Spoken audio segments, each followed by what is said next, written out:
Capital TV Bihar के special show चुनावी चौसर में और मैं हूं आपके साथ आत्मजा।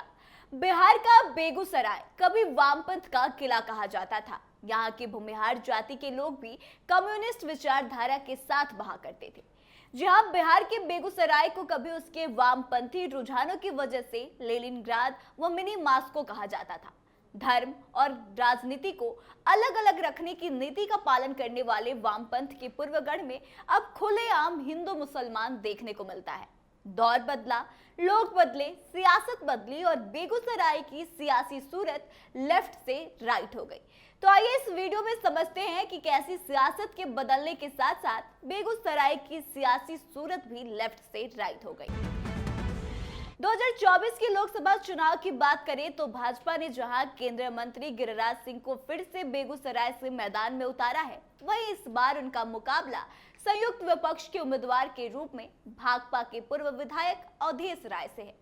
इस संसदीय क्षेत्र में वैचारिक विचलन शायद सबसे अच्छी तरह से 2014 के चुनाव में देखा गया था, जब दिवंगत भोला सिंह ने भाकपा के विधायक के रूप में अपना राजनीतिक करियर शुरू करने के बाद भाजपा के टिकट पर यह सीट जीती थी। बाद में भाजपा ने यहां से बाहरी व्यक्ति माने जाने वाले गिरिराज सिंह को 2019 के चुनाव में मैदान में उतारा, जिन्होंने स्थानीय न होने के बावजूद कन्हैया कुमार को करारी मात दी थी। बेगूसराय में इस बार की चुनावी लड़ाई उतनी दिलचस्प नहीं है जितनी की 2019 में थी, क्योंकि तब कन्हैया कुमार के पक्ष में जावेद अख्तर, शबाना आजमी, स्वरा भास्कर और प्रकाश राज जैसी कई मशहूर हस्तियों ने प्रचार किया था। इसकी वजह से यह सीट काफी चर्चा में रही थी। लेकिन इस बार के चुनाव में सियासी समीकरण में काफी सारे बदलाव देखने को मिले हैं। इस बार बदला राजनीतिक समीकरण वाम दलों, राजद और कांग्रेस के साथ मिलकर चुनाव लड़ना कहीं ना कहीं भाजपा की मुश्किलों को बढ़ा सकता है। बिहार की सबसे मजबूत क्षेत्रीय पार्टी राजद के वामपंथियों के साथ तालमेल का परिणाम 2020 के बिहार विधानसभा चुनाव में दिखा, जब भाकपा माले, माकपा और भाकपा के मिलकर चुनाव लड़ने से बेहतर प्रदर्शन देखने को मिला था।